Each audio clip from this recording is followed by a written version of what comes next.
Heute zeige ich euch ein paar Düfte für heiße Meetingtage oder Vorstellungsgespräche.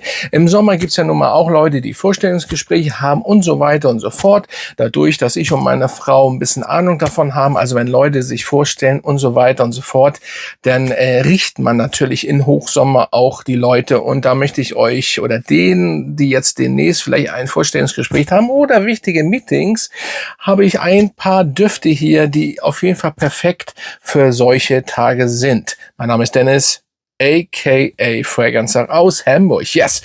Gleich mal eins kurz vorweg. Ich hatte das letzte schon mal ein Video erwähnt. Ich möchte jetzt ganz kurz mal am Anfang erwähnen. Vielen Dank für die Leute, die mir privat mal schreiben wegen meinem Merchandise. Also die Tasse, auch die Flexcappy, die hinten übrigens zu ist. Vielen Dank, dass ihr so gut ankommt. Ich verlinke sie ja immer hier. Also wenn ihr Bock drauf habt, die Leute, die es noch nicht sich getraut haben, schaut gerne meinen Merchandise an. Das kommt sehr, sehr gut an. Da sind auch Bio-Sachen. Das ist gute Baumwolle und so weiter. Also das ist kein Plünn und so weiter. Also schaut mal rein. Da gibt's so einiges. So, das wollte ich.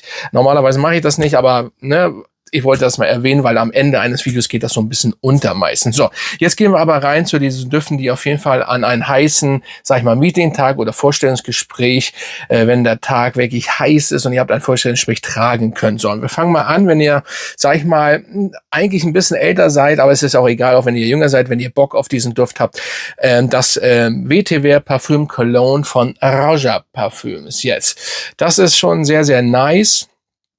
Und ihr kennt das ja, ein Vetiver-Duft, das muss man mögen. Hier ist aber so eine spritzige Zitrone noch mit drin. Das, was ich so rieche, sehr zitrisch. Holzige Anklänge hat es auch, aber eben schon erdig. Aber eben nicht so doll dunkel, tief nass erdig. Aber einer der besseren oder schöneren Vetiver-Düfte. Also Vetiver muss man wirklich mögen. Das riecht meistens wie so Erde, so feuchte Erde. Dann natürlich holzig ein bisschen.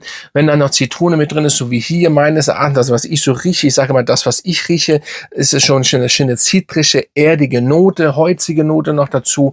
Kann man richtig gut tragen. Ist ein sehr eleganter Duft. Man kennt das von Roja Parfüms, auch wenn ich das, sage ich mal, oder wenn sich das ein bisschen jetzt geändert hat.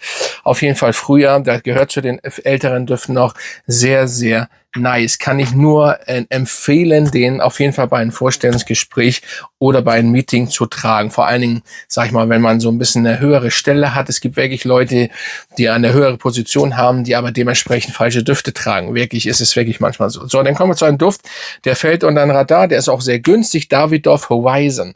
Ein Horizontduft, im Endeffekt wirklich ein sehr schönes Teil. Wir haben eine leichte Ingwernote und was Holziges und was sehr schön Frisches.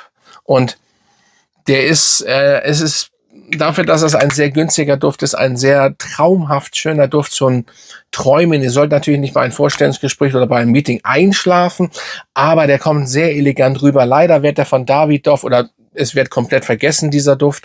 Und Horizon, bin ich der Meinung, solltet ihr da auf jeden Fall nochmal holen. Kostet manchmal nur 20 Euro, 125 ml.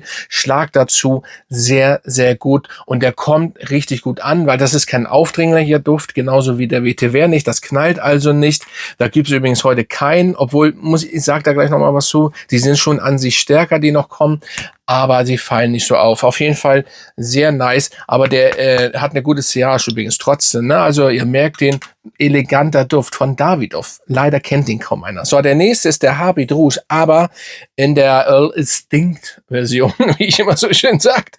Also meckert nicht, wenn ich falsch ausgesprochen habe. Völlig Latex, sehr schöner Duft. Hat eigentlich leider, ich habe alle Versionen, ich bin ein Habit Rouge Fan, hat wenig mit dem Original zu tun. Hier ist das komplett fast minimal im Hintergrund, aber das ist fast interessiert fast keinen. Hier haben wir Bergamotte etc. pp. Riecht so ein bisschen wie ein Chanel, geht in diese Richtung. Aber jetzt sage ich es einmal nochmal, ihr mögt das ja so gerne, weil ich so selten im Moment diese Marke Guerlain vorstelle. Guerlain. Es ist wirklich elegant trotzdem. Und der hat was, vielleicht müsst ihr, also wenn ihr Bleu de Chanel mögt, wenn ihr Dior Sauvage mögt, wenn ihr allgemein so ein bisschen in diese Richtung geht, in dieses Allure zum Beispiel, Allure Edition von Chanel, dann seid ihr richtig nur eben so ein bisschen auf Guerlain seine Art und Weise kreiert. Natürlich elegant, sehr gut kreiert, das können sie. Der fällt auch unter den Radar, die Version, die geht auch so weg, interessiert auch im Endeffekt keinen. Solltet ihr wirklich mal testen. So, der nächste ist ein sehr stickiger Duft, aber für so ein Meeting oder Vorstellungsgespräch sehr gut, weil er sehr sauber man riecht, und zwar der Bois Imperial. Ja, da müsst ihr aber aufpassen. Ich habe letztens übrigens gelesen, dass einer sagt, der hält bei mir nicht. Also dafür ist der Erste, der das gesagt hat. Das ist ein extrem starker, potenter Duft.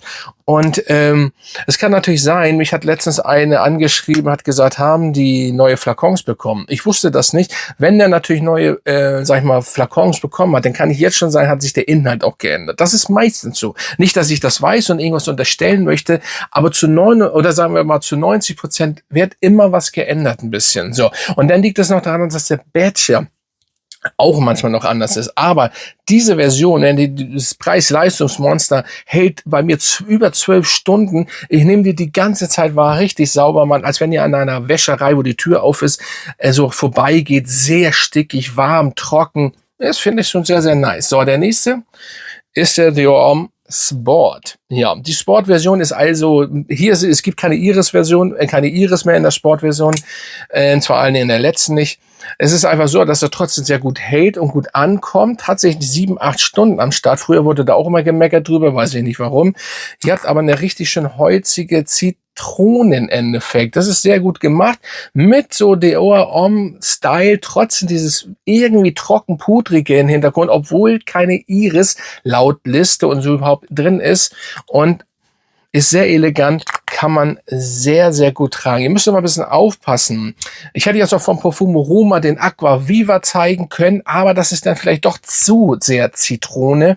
Sehr geil, so wie der Bonsche fast nimmt 2, nur noch mehr Zitrone ohne das Süße. Sehr authentisch, aber es wäre für ein Vorstellungsgespräch ein bisschen too much.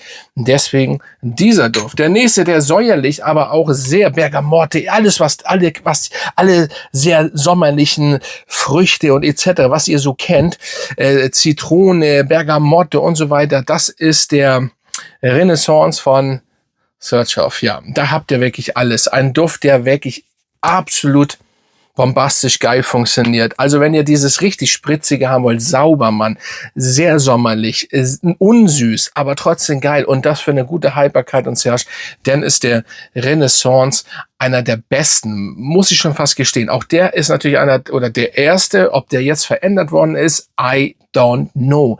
Ich kann es euch leider nicht sagen, aber Renaissance ist sehr nice. Und zum guten Schluss habe ich ich habe mal eingenommen, okay, einmal könnt ihr einen Versuch wagen. Und das ist der Veride von Ordo Parisi. Ich hatte den letzten erst das Video gezeigt. Leider haben das nicht so viele geguckt. Ordo Parisi interessiert anscheinend nicht so viele. Solltet ihr aber nochmal nachholen. Da habe ich meine Kollektion gezeigt. Das ist ein sehr grünweidiger, trotzdem irgendwie frischer Duft, aber mit Moschus eben. Ordo Parisi ist sehr moschuslastig, der fällt sehr auf. Das sind sehr starke Düfte. Allerdings ist diese Version nicht einer, der so einen wirklich umhaut oder einen so auf den Sack geht. Das passiert nicht. Kann schon sehr einen nerven. Müsst ihr mal ausprobieren. Das ist ein Risikoduft, den ich hier mit reingenommen habe. Es gibt, gleich mal vorweg, weil es der letzte ist, es gibt noch genug. Ne? Ich habe aber meines Erachtens die rausgesucht, wo ich sage, das passt. Natürlich rieche ich auch beim Vorstellungsgespräch andere Düfte oder bei den Meetings natürlich, kann man alles machen. Da müsste man mehrere Teile von machen oder ich hätte gleich einen Top oder 30 Düfte raussuchen wollen können. Wollte ich jetzt noch nicht. Auf jeden Fall, der Ordo Parisi ist sehr interessant. Welchen nicht, auf jeden Fall, den solltet ihr testen.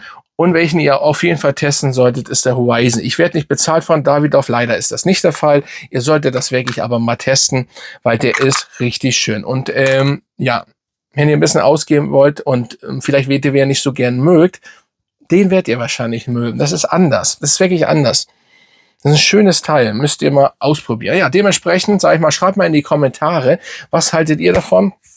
Und vielleicht seid ihr ja auch Inhaber oder müsst ihr auch Meetings machen oder Vorstellungsgespräche. Das könnt ihr ja mir mal durchgeben. Was riecht ihr da so? Und wenn ihr meinen Kanal noch nicht abonniert habt, dann macht es jetzt und drückt die Glocke, damit ihr auch kein Video verpasst. So, dementsprechend bin ich raus aus Hamburg und bis zum nächsten Mal.